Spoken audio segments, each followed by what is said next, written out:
Usually, when we talk about getting a medical diagnosis, there's this underlying expectation of precision. Oh, absolutely. Like, it's just pure engineering. Right. It's like you fall, you break your arm, you go to the hospital, and the x-ray shows that stark, jagged white line across the bone. Yeah, the doctor just points at the screen and says, well, there it is. That's the fracture. Exactly. It's incredibly binary, which is honestly kind of comforting. It is comforting. I mean, we have this deep psychological need for things to be visible, to be perfectly categorized. Right. Broken or not broken, you don't have to debate the philosophy of the bone. No, you just look at the image and you know. But then you take that same desire for precision Yeah. and you try to step into the world of ancient texts, ancient languages. Oh, boy. Yeah, that's a whole different ballgame. Centuries of translation. And suddenly you realize that X-ray machine is completely shattered. Totally shattered. We are looking at a linguistic landscape that is, quite honestly, terrifyingly murky. It really is. Yeah. Because you aren't just looking at an original document, are you? Not at all. Right. I mean, you're looking at thousands of years of this massive historical game of telephone. Right, like cultural shifts, theological assumptions, all just piled on top of each other, layer by layer by layer. It's the absolute definition of diagnostic muddy waters. When you or I or, anyone listening right now sits down to read a modern English translation of an ancient text. We have to remember we aren't looking at the original artifact. Exactly. We are interacting with an interpretation, which was based on an interpretation, which was translated from a copy of an interpretation. Every single layer adds a little bit of noise to the signal. Yeah, exactly. Which is exactly why I am so incredibly excited for today's deep dive. We are attempting to cut through all of that noise. We really are. And we have a massive stack of notes today to help us do it. We do. Today's deep dive is centered around a meticulously researched, fiercely independent study by an author named Zachary David Enfield. Right. It's titled I.A. Yodhi I.A. Yeah, the subtitle is The Name, the Memorial, the Salvation Mirror, and the Philadelphia Boundary Law. Which is a mouthful, I know, but let me tell you, reading through this research feels like stepping into a linguistic and theological detective story. it really does. It completely changes how you view the actual letters on a page. It's a remarkable piece of scholarship. So what exactly are we dissecting today? Well, what we're looking at is a really dense, rigorously structured orthographic study. And just to anchor that term for you listening at home, in case you haven't encountered it recently, orthography is basically the study of spelling systems, right? Right. It's the strict mechanics of how letters are used, how they're counted, how they're arranged in a language. So it's very technical. Highly technical.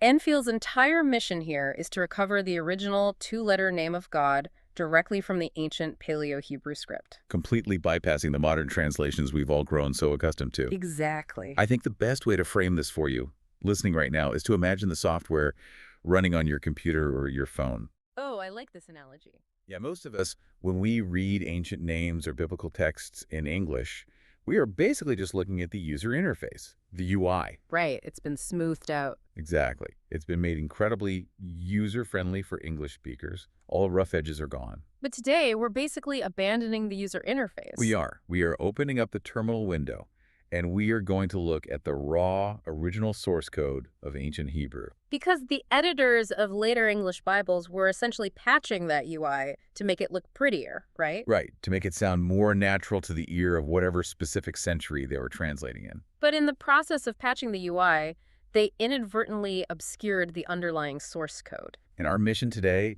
is to look past all that translation baggage. Right. We're going to ignore the letters that English translators just decided to sprinkle in for, phonetic convenience. And we are going to uncover a hidden, almost mathematical architecture inside some of the most famous names in human history. Names like Isaiah and Joshua. Exactly. But if we are going to read the source code, we got to learn the programming language first, right? We do, and Enfield insists on a very strict methodology before we are even allowed to begin interpreting anything. He outlines 3 laws of what he calls the letter house reading. And we really cannot skip these laws. If you don't accept the rules of engagement here, the rest of the architecture just looks like coincidence. Okay, so lay it on me. What's the first law? The first law Enfield establishes is the law of original letter count discipline. Okay. Original letter count discipline. It sounds almost painfully simple. It does, but it is the bedrock of this entire study. The rule basically dictates that a later language, like English or Greek or Latin, might preserve an original written form. Or it might distort it. Right. It might distort it, beautify, expand it, but a later language cannot retroactively become the original spelling. Meaning, if the original Hebrew text uses 2 letters to spell a word, there are 2 letters. Full stop. Exactly. If there are 5, there are exactly 5. We simply cannot let modern English spelling dictate ancient Hebrew reality. Like, if an English translator decides a name sounds better if it ends with an H, we can't suddenly pretend that H existed in the original manuscript. No, we can't. It's an exercise in supreme intellectual restraint, honestly. Because you kind of have to actively fight your own modern literacy. You really do. Enfield argues that the first act of truth is not interpretation. The first act of truth is counting. Wow. The first act of truth is counting. That is such a powerful paradigm shift. Yeah, because if you can't count the letters accurately without letting your modern biases interfere, you really have no business trying to extract meaning from the text. Makes total sense. Okay, so that is Law 1, letter count discipline. We hold the line on the math. Right. What happens when we actually look at those letters? Because that brings us to Law 2, right? The Paleo-Hebrew Letterhouse reading. Yes, and this requires us to fundamentally rethink what an alphabet actually is. Which is a massive psychological leap for anyone raised on modern Western alphabets. Huge leap. Because ancient Hebrew, much like other early Semitic languages, was an abjad, but more importantly, it was pictographic. Meaning the letters were not just abstract, arbitrary shapes representing phonetic sounds. Right, like our modern A, D, and C, they were literal pictures. And each picture carried a distinct, concrete, real-world meaning. Exactly. Think about how wild that is compared to how you and I read today. Like, the alphabet we use every single day is completely divorced from intrinsic meaning. Yeah, the letter A doesn't mean anything by itself. Right. It's just a geometric shape that we all collectively agree makes an ah sound. It has absolutely no semantic value until it's combined with other letters. But the ancient text we are exploring today is built out of interlocking visual concepts. Every single letter is basically a noun and a verb simultaneously. And Enfield relies on heavily documented linguistic traditions to establish these meanings. He specifically references the Ancient Hebrew Research Center to ground these definitions. So let's look at some examples to really ground this for the listener. Let's take the first letter of the Hebrew alphabet, Aleph. Okay, so Aleph. In its original Paleo-Hebrew script, it was drawn as an ox head. An ox head. Now, to an ancient agrarian society, an ox head isn't just an animal, is it?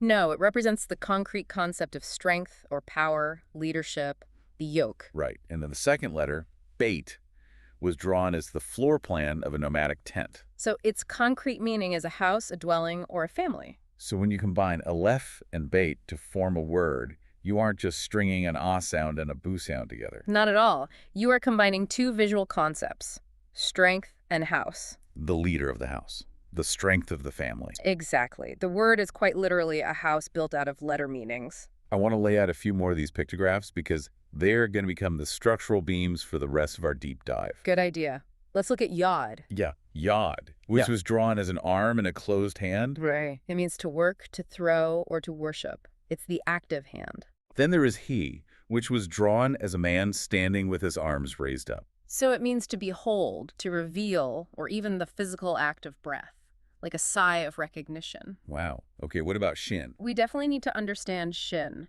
It was drawn as two front teeth. Two front teeth. So its concrete meaning is to consume. Yes, to consume, to press, to devour, or to destroy. That's intense. And Ayin. Ayin was drawn as an eye. Its meaning is exactly what you would expect. To see, to watch, to know, or to experience. It's basically like reading a sequence of emojis, but with this profound theological weight. That's a great way to put it. You are parsing a visual sentence before you even sound out the word. But to really read this source code, we have to understand the connective tissue between these concepts. Right. Which brings us to a specific letter that Enfield's entire study hinges upon. We have to talk about the letter Wa. And this is law number 3. Law 3 dictates the consistent positional application of these letter meanings with a hyper-focus on Wa. So if we look at the ancient pictograph for Wa, it was drawn as a tent peg, or a hook, or a nail. A physical peg. And if we apply our visual concept rule, we have to ask, what is the semantic core of a hook. Right. What action does a tent peg actually perform in the real world? Well, it adds, it secures, it hooks things together. It connects the fabric to the ground. Exactly. And standard, universally accepted Hebrew grammar already acknowledges this beautifully. How so? Well, Enfield outlines 4 completely standard grammatical roles for wa that all radiate from this core concept of a hook. Okay, let's walk through those. What's the first one? First, as a prefix at the beginning of a word, it physically joins what follows to what precedes. Oh, so it acts as the English conjunction and... Exactly. It hooks 2 thoughts together. That makes perfect sense. What's the second standard role? Second, it can modify a verb to connect it to a different time frame. This is known as the wa consecutive. So it produces a tense reversal in biblical narrative. Yes, it hooks the present to the past or the past to the future. Okay, got it. What's the third? Third, when it's used as a suffix at the end of a noun, it joins a third-person pronoun to the object. Meaning it translates to his. Right. It hooks the person to the possession. Okay, now the fourth. Fourth, as a middle vowel letter, it secures a long vowel reading, acting as a placeholder for an O or U sound. So in all 4 of those standard rules you would learn in, any first-year Hebrew class, the fundamental nature of the letter never changes. It doesn't. It is always acting as a peg. It connects, it secures, and it hooks. But here's where Enfield takes a step beyond standard lexicon. He does. He introduces a 5th operational role for wa. And this is where things get controversial, right? This is the absolute crux of Law 3. Enfield argues that when wa appears internally, inside a distinct sound unit. You meaning when it isn't clearly acting as a prefix and or a verb modifier or a pronoun suffix or a standard vowel marker. Exactly. When it's internal like that, its core identity as a hook does not magically vanish. It still performs its function. Right. Specifically, he says it functions as an internal hook back to the beginning of its immediate sound unit. An internal hook back. Okay, so if I'm pronouncing a sequence of letters and I hit this internal wa, it physically takes the sound and hooks it back to whatever letter initiated that sequence. Yes. The peg secures the sound back to its anchor.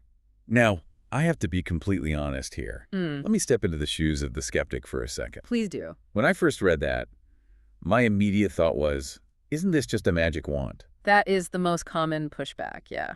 Because if an author has a grand theory and they find a word that doesn't fit their math, isn't it incredibly convenient to just invent a 5th grammatical rule? A rule that says, oh, don't worry about this letter, it actually just magically hooks back to the beginning. Exactly. It feels like a mechanism designed to force the text to comply with the theory. It is the most natural and, frankly, the most necessary critique of this entire study. And how does Enfield respond to that? To his credit, he anticipates this exact skepticism.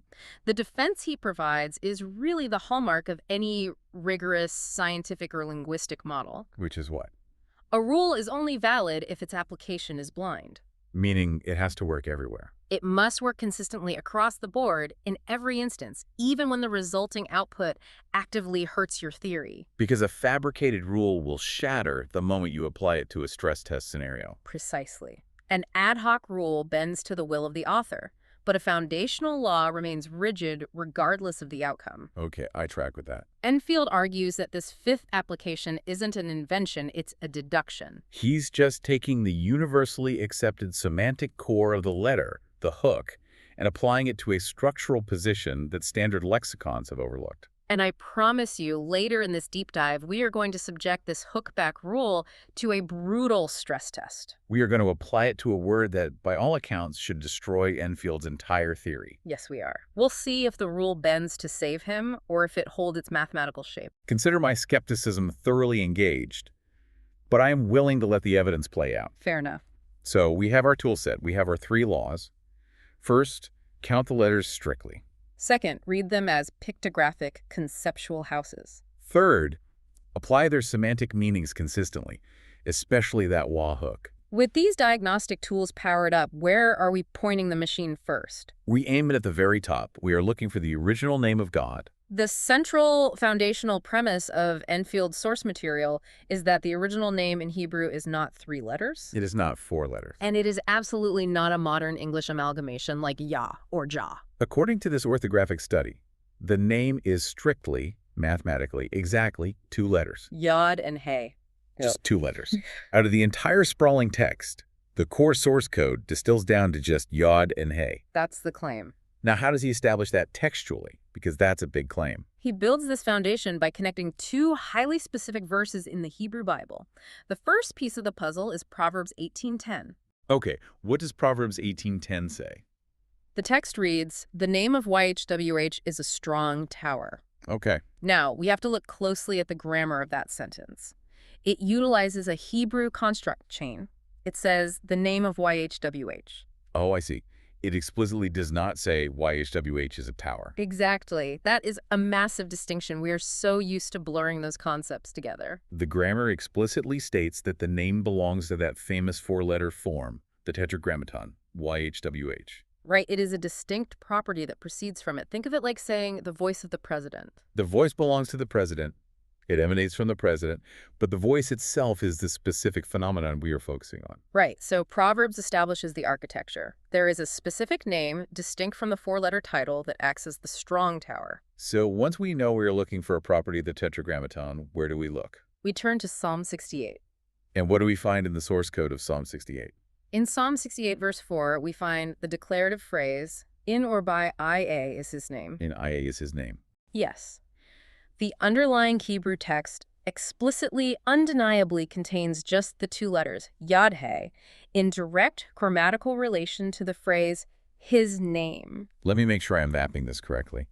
Proverbs sets up the framework. The name is the strong tower. Yes. And Psalm 68 identifies the specific architecture of that name. It is just those two letters, Yod-He, which produces the sound IA. That is the exact doctrinal architecture Enfield is outlining.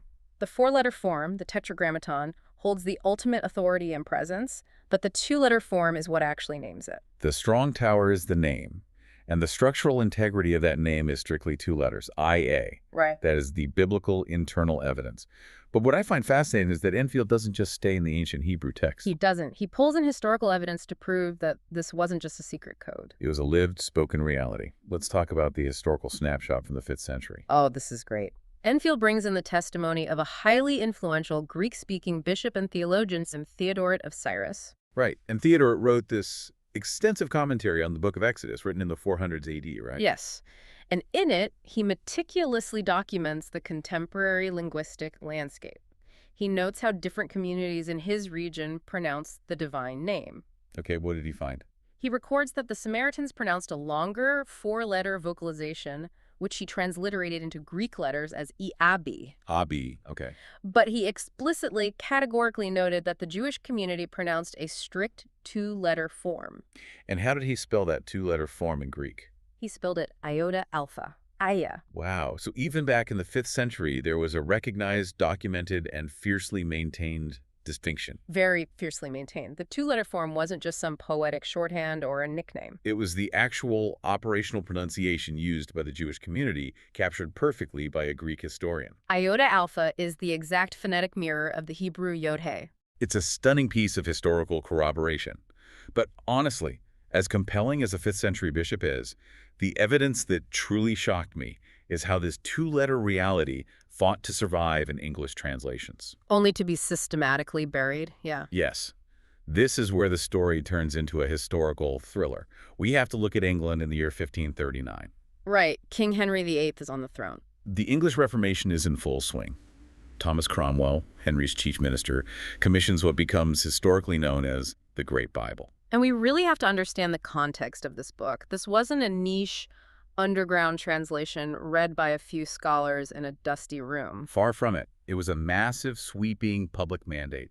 It was the very first English Bible authorized by royal injunction to be read aloud in public church services. It was a physical monument to English literacy. They literally chained these massive, physically imposing books to reading lecterns in parishes all across England. Right, because the idea was that any citizen, regardless of status, could walk into a church and hear the text in their own language. And in that monumental 1539 Great Bible, the translators had to make a decision about Psalm 68, verse 4. How did they translate that two-letter name? They didn't use a Y. They didn't use an H. They printed black ink on paper the phrase, "Praise ye him in his name," Aya, capital I, lowercase a. It is a breathtaking moment of translation accuracy. It really is. The first fully authorized English reading completely bypasses the temptation to anglicize the text. It doesn't say ja with a J and an H. It doesn't say ya with a Y and an H. It strictly preserves the two-letter witness, IA. But the tragedy is that it didn't last. No, it didn't. That crisp mathematical accuracy was almost immediately swallowed up. How fast are we talking? Within a year. By the November 1540 edition, editors had already started tinkering with the UI. They patched it. They did. They changed the reading to ye. And as the decades rolled on, subsequent English versions blurred it even further. Translators, trying to make the text sound more robust or familiar to an English ear, started adding consonants. They added the J, they added the trailing H. They patched the UI until the source code was completely unrecognizable. It's a generational linguistic game of telephone. It really is. You start with this crystalline two-letter mathematical truth in the original Paleo-Hebrew. A 5th century Greek bishop documents it perfectly. A 1539 English Royal Bible prints it accurately. But over centuries of editors trying to make it sound better, they pile on vowels and consonants. Effectively burying the foundational architecture of the text. And that buried architecture is exactly what Enfield is trying to excavate here. Because his core argument is this. If you don't know that the name is strictly two letters, Yod and Hey, IA. You are completely blind to the rest of the blueprint. Right. You cannot see how this name functions as a molecular building block inside the rest of the biblical text. Which is the perfect pivot. We've established the mathematical baseline. The name is IA. Now we move to how ancient theology wasn't just abstract ideas floating in the ether. It was deeply, viscerally personal. People carried these theological concepts embedded in their actual identities. Let's look at how this two-letter architecture is built into human names, specifically focusing on the concept of a memorial. To understand the mechanics of a memorial, we have to look at the book of Exodus, chapter 3, verse 15. Okay, what happens there? In this passage, God makes a highly specific dual declaration.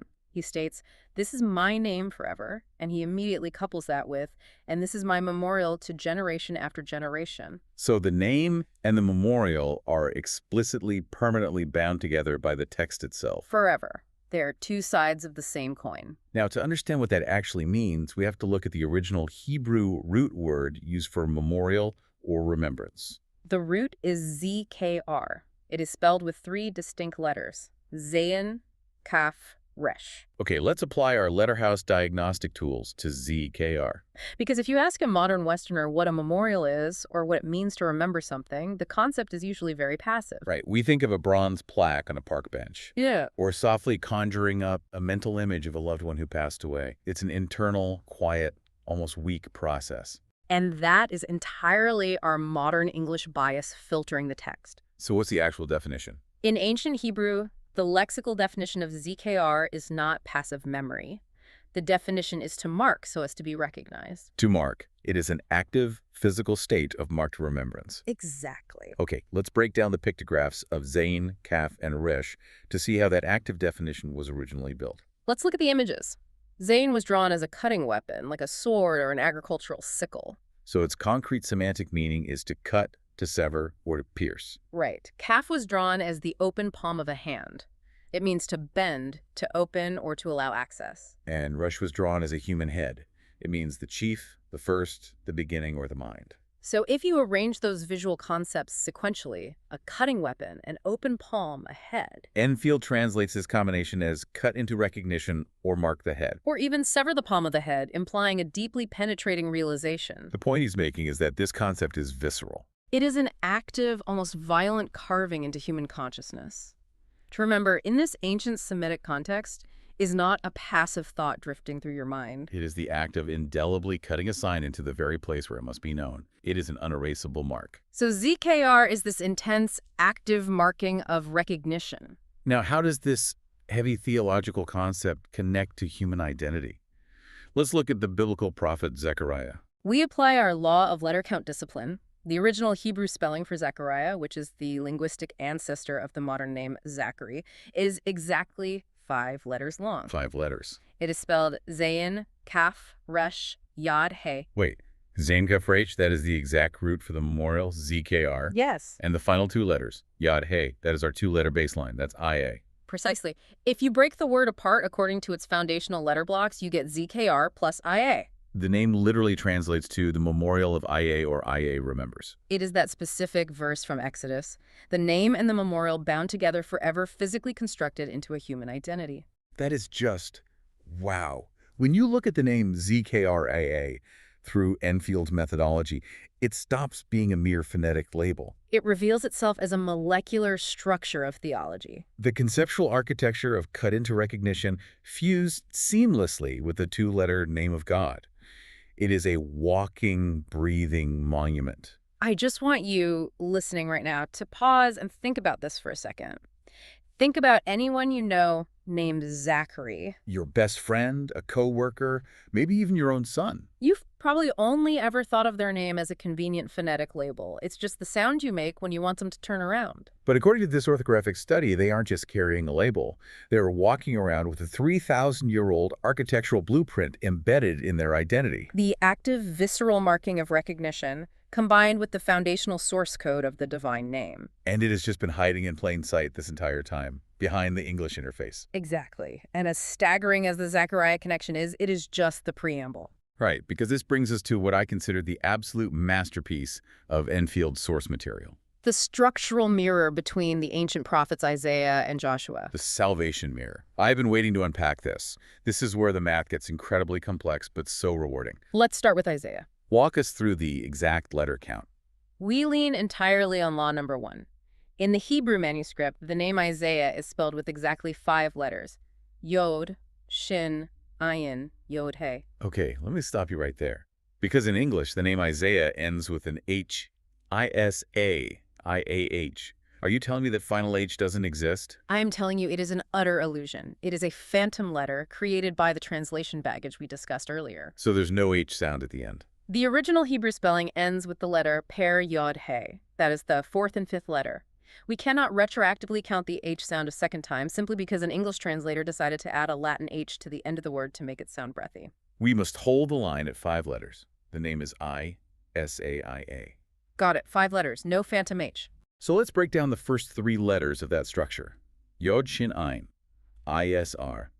What does that conceptual house mean? The 3-letter root is IS, often vocalized as Yasha.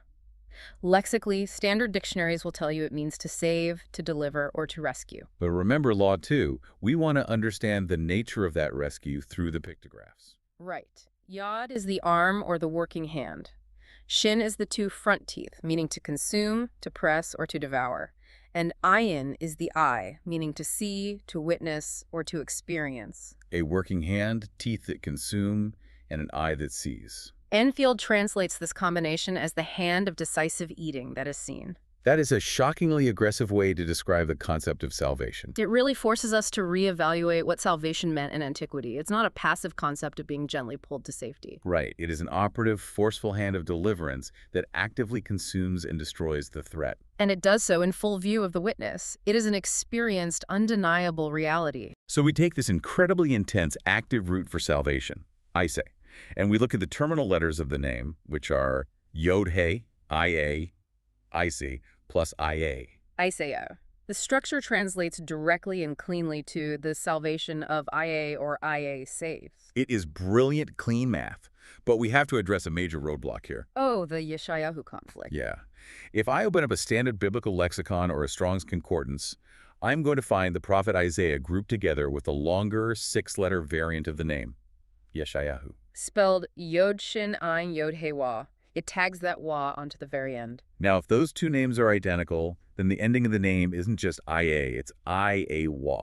Doesn't that completely destroy Enfield's argument that the name is strictly 2 letters? It is a critical point of conflict, and Enfield dedicates significant space to addressing it. So what's his answer?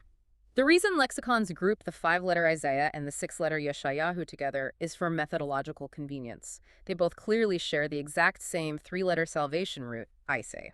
But Enfield argues that grouping related forms is merely a classification statement. It is not an orthographic identity statement. Meaning, just because 2 words share a root and a general meaning, that does not mean they are mathematically or structurally identical. Exactly. 5 letters are fundamentally not 6 letters. The terminal pairing Yod-He is not the same as the terminal cluster Yod-He-Wa. Enfield fiercely insists that true orthographic identity demands strict letter counting. If you lazily import a 6-letter into a 5-letter form because a lexicon told you they're basically the same, you corrupt the witness of the text. Isaiah definitively ends in IA. Yeshayahu ends in Iawa. They are distinct written architectures. Okay, so we apply the discipline. We hold the 5-letter line. Isaiah is strictly Isaiah, the root of salvation followed by the name. Now let's look at the other half of this mirror, the military commander, Joshua. Joshua is where Enfield's highly debated law number 3, the WA internal hookback rule, is finally put to the test. Let's look at the raw source code. Joshua, in Hebrew, is spelled with exactly 5 letters. Yod, He, Wash, and Ayin. Let me trace that. It starts with Yod-He. That's our 2-letter baseline. That's IA. So unlike Isaiah, where the name's at the end, Joshua places the name at the very front. Correct. The name initiates the sequence. Then, in the 3rd position, we encounter the letter Wa.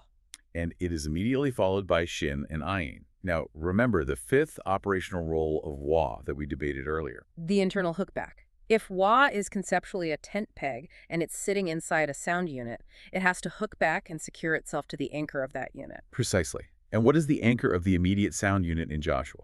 It begins with the initial letter Yod, which produces the I sound. So the Wa acts as a peg, reaches back, and hooks the sound to return to the I. Okay, let me follow the bouncing ball here, literally letter by letter. We have Yod producing an I. We have He producing an A. Then we hit the Wa, which hooks us back to the I. And then we finish with Shin, which is S, and Ayin, which is A. I-A-I-S-A. I-A-S-A. I-A-I-S-A. Oh my goodness, look at the symmetry of that. It is a flawless structural mirror. Isaiah is built as ISA plus IA. The active salvation root is placed first, followed by the name. Joshua is built as IA plus IA. The name is placed first, followed by the active salvation root. So Isaiah, the prophet whose entire calling was to speak and declare the promised rescue, his name physically means declares the salvation of IA. But Joshua, the military leader, the man who actually crossed the Jordan and fought the battles, his name physically places the name first as the vanguard. Meaning IA carries the salvation forward, he enacts it. You have one prophet operating before the captivity, declaring the promise through his identity. You have one commander operating before the conquest, enacting the promise through his identity. They are emphatically not the same name, but they are perfect mirror witnesses of the exact same theological principle, constructed using the exact same structural blocks, perfectly reversed. It is stunning. It is absolutely beautiful architecture. But I cannot let my earlier skepticism go completely. I was wondering when you'd bring that back up. Earlier, I accused the Wa hookback rule of being a convenient invention. I said it felt like a magic wand used specifically to force Joshua to equal IISA. Right, you did. It's time for the stress test we promised. Does this rule actually hold up if we apply it elsewhere? It is the ultimate test of Enfield's methodology. Let's take the rule and apply it to the word that should break his theory. Yeshayahu. This is the 6-letter variant that the lexicons lump together with Isaiah, spelled Yod Shin Ayin Yang He Wa. Okay, let's process it. The first 5 letters are the same as Isaiah, I-S-A-I-A. But now we have this troublesome Wa sitting at the very end in the 6th position. Apply the internal hookback rule blindly. Do not try to help the theory. Right, the immediate sound unit at the end of the word is the cluster Yod He Wa. So what does the Wa do? It acts as a peg, and it must hook back to the anchor of that specific unit. The anchor is the Yod and I. So the sound hooks back to I, making the final sequence I-A-I. So the entire name becomes I-S-A-I-A and then I-S-A-I-A. Exactly. Even when you rigorously apply the controversial hookback rule, Yeshayahu produces the phonetic structure Isaiah. It still does not equal Isaiah's Isaiah. The rule doesn't bend. It produces the exact mathematical output that the letters demand, completely regardless of whether it helps Enfield's broader point. If he just wanted everything to neatly equal IA, the rule would have magically smoothed over the ending of Yeshayahu to make it fit. But because it consistently blindly hooks back to the I, Yeshayahu remains a stubbornly distinct 6-letter witness. And that right there is the hallmark of a principled law versus an ad hoc invention. It uncompromisingly maintains the integrity of the letter count discipline while simultaneously revealing the intricate internal mechanics of the text. It proves that the 5-letter Isaiah and the 6-letter Yeshayahu are structurally distinct entities. So consider your skepticism officially dismantled. Consider my skepticism officially and completely dismantled. The symmetry is just too beautiful and the math is too rigorous to ignore. It really is. So we've spent this entire time deep in the weeds of the Old Testament, parsing ancient Paleo-Hebrew pictographs. But what fascinates me about Enfield's study is that he doesn't stop there. He takes this exact same mathematical discipline, packs it up, and applies it to a completely different language, Greek. Specifically, the Greek of the New Testament book of Revelation. But we have to be incredibly careful here, right? Because once you tell people to start looking for the letters I and A, the human brain is a pattern recognition machine. It's going to start seeing those letters everywhere. Every single Greek word that ends with an ah sound is suddenly going to look like a secret code. How does Enfield prevent this from turning into an academic free-for-all? It's a vital question. If you abandon discipline, the theory collapses into meaningless numerology. To prevent this, Enfield introduces what he calls the boundary and function principle. He establishes extremely rigid criteria. You cannot just rip the letters iota and alpha out of any random Greek word and claim you found the name of God. Two strict conditions must intersect for a Greek terminal IA to be recognized as a valid received witness to the name. Okay, what are these two conditions? First is the linguistic boundary condition. The grammatical morphology of the Greek word itself must structurally allow the iota-alpha pair to be cleanly separated from the governing letter cluster that precedes it. It cannot be permanently fused to the root. Second is the scriptural function condition. The canonical text itself must explicitly assign that specific word or the entity it represents a function related to keeping, honoring, or custodying the name. If it doesn't have the grammatical separation, it fails. If the text doesn't explicitly link it to the name, it fails. That is a high bar. Let's look at how he tests this by contrasting two very famous examples from Revelation chapter 3. The churches of Philadelphia and Laodicea. Let's start with Philadelphia. If we look at the Greek spelling, Philadelphia is constructed as Philadelphia. The terminal sequence ends in epsilon iota alpha. So there is an epsilon and E sitting right in front of the IA. Doesn't that corrupt the boundary? Not grammatically. In Greek morphology, that epsilon operates as part of the suffix that transforms the base root word for brother Adelphus into the abstract concept of brotherly love. Because of how the suffix functions, the iota alpha sits at the very end as a distinct, separable terminal letter pair. Grammatically, the linguistic boundary condition is fully met. Okay, the math works. But what about the scriptural function? We turn to the text of Revelation 3. The author of Revelation explicitly praises the church in Philadelphia for two specific actions. Keeping the word and, quote, not denying the name. Wow. Not denying the name, it is written right into the text. The canonical scripture explicitly assigns the function of name custody directly to Philadelphia. So because both conditions perfectly converge, the grammatically separable linguistic boundary and the explicit scriptural mandate of name custody. Enfield argues that the terminal IA in Philadelphia is not a coincidence. It is a valid, mathematically sound, received witness to the foundational source code. That is an incredible synthesis of grammar and theology. But let's look at the counterexample, Laodicea. If I just look at that name in English, it ends in EA. But if you pronounce it in Greek, doesn't it also have that exact same ia sound at the end? It does sound similar, which is exactly why the discipline is necessary. In Greek, Laodicea is spelled Laodikeia. The terminal sequence ends in kappa epsilon iota alpha. Kia. Okay, so if the sound is the same, why can't we just reach in and pull the IA out of Kia? Because it violently violates the linguistic boundary condition. In the formation of the specific Greek place name, the letter kappa governs that entire closing sound unit. It is inextricably linked to the root structure.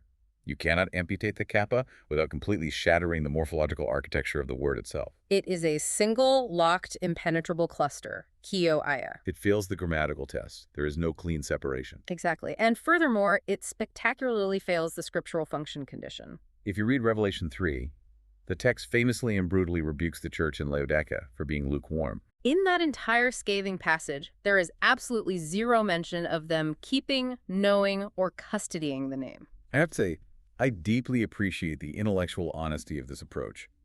Enfield could have so easily taken the lazy route. He could have pointed at Laodicea and said, look, Laodicea has an I and an A hidden in it. The secret code is everywhere.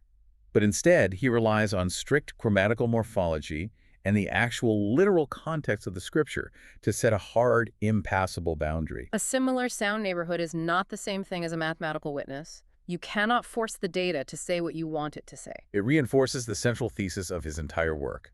If you are willing to count the letters, preserve the structural boundaries, and obey the witness of the text, you don't have to invent evidence. The architecture is already there, waiting to be read. This has been an absolutely immense journey. We started with the frustration of reading ancient texts through modern interfaces. We learned to read pictographs of ox heads and tent pegs. We looked at a physical, chained Bible from 1539 England to see the truth printed in ink. We dismantled the word memorial to find a visceral cutting into recognition. We marveled at the symmetrical mathematics of Zachary, Isaiah, and Iasa. And we finished by navigating the strict grammatical boundaries of Greek cities in Revelation. It really is a masterclass in reading closely.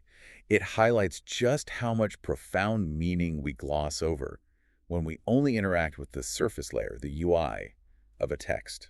By forcing us to look at the raw source code, Enfield has definitively demonstrated that these ancient names aren't just arbitrary collections of phonetic sounds. They are highly engineered, interlocking molecular structures of theology, history, and identity. It's like living your whole life thinking the bricks of a building are just there to hold up the walls, and then someone hands you a microscope and shows you that the bricks themselves contain the microscopic blueprint of the entire city. So if we have to distill all of this down for you, the listener, what is the final takeaway from this deep dive? I think we have to return to Enfield's core mantra. Count the letters, preserve the boundary, obey the witness. It is a profound lesson in stripping away assumptions, in stripping away the noise of history, the arrogance of translation, and respecting the original architecture of information as it was written. Before you can interpret, before you can pontificate, you must count. And if we take a step back and connect this hyper-focused orthographic study to the bigger picture of human history, it raises a truly staggering question. If human names and geographic place names in these ancient texts aren't just labels, if they're actually these vast, intricate blueprints just sitting there silently in the raw text, what else are we completely missing? Exactly. What other seemingly meaningless words, names, or phrases in our ancient historical records are actually complex, functioning architectures? What else is just waiting for someone with enough patience and discipline to stop reading the smoothed-over English translation, open up the original source code, and finally start counting the letters? It makes you wonder what other secrets are hiding right in front of our eyes. There is always more to learn when you know how to look. Well, that is all the time we have for today's dive into the incredible research of IA, Yod-Hey, IA. Keep counting the letters, keep questioning the interface, and we will see you next time.